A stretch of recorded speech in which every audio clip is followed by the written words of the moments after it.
I was in major debt. I quickly wrote a few short stories for the Saturday Evening Post, and thankfully, they accepted them. But no matter how many short stories I would write, I would just go further and further into debt. I would spend more money than I made.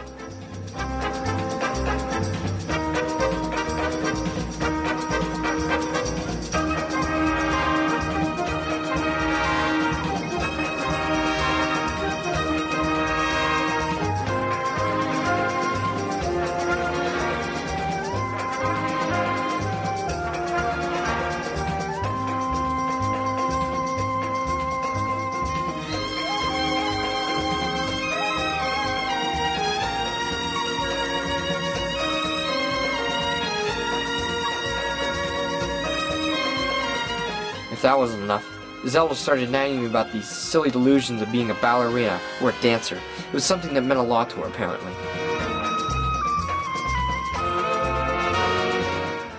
Finally, I gave Zelda the money for these lessons. I needed the peace and quiet.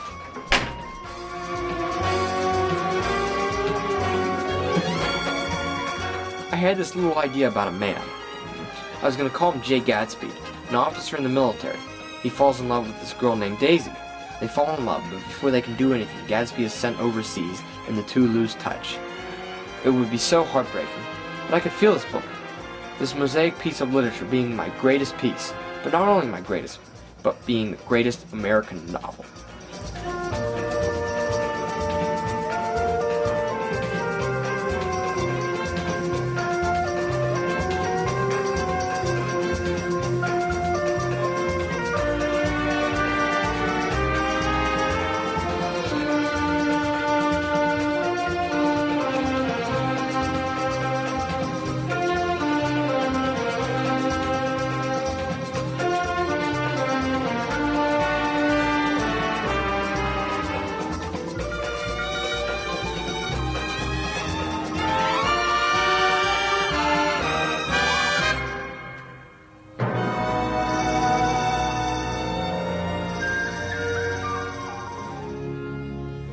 Things were good again.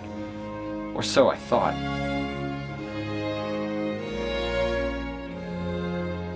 Being my usual self, I would always leave half-open wine bottles laying around, food wrappers, stacks of paper, always somehow scattered, but one thing I would never do is leave clothes just lying around.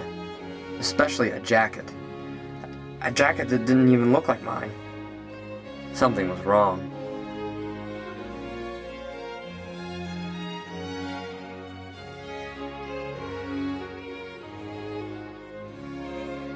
And so, I confronted Zelda when she came home that night. She never lied to me, and she wasn't about to start.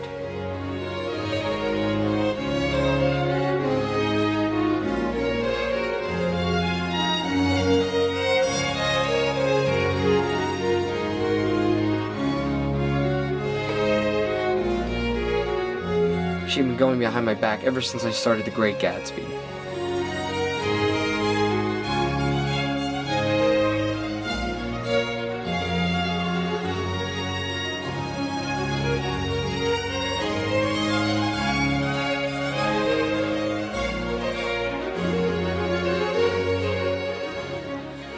I didn't start screaming when she was done, nor did I get up and hit her. I just got up and left the room.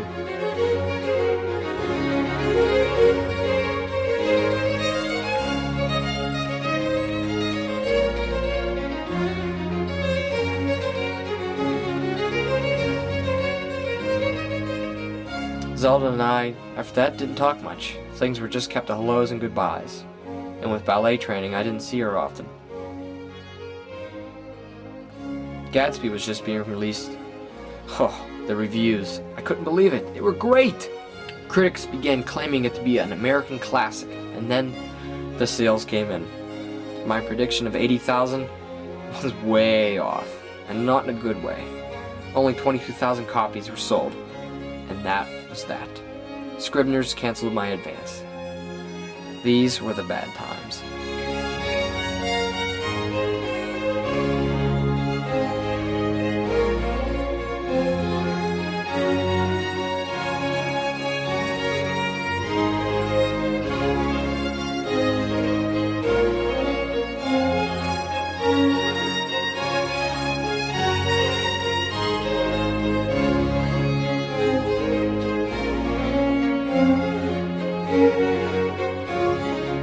Yes, I kept writing. Months passed and I would sell stories to the Saturday Evening Post. Soon I reached the zenith fee of $4,000 for a short story, and boy were they all trash. Every 160 of the stories sold, all trash, but I had to write them. The debts kept piling up higher and higher, and of course I kept drinking.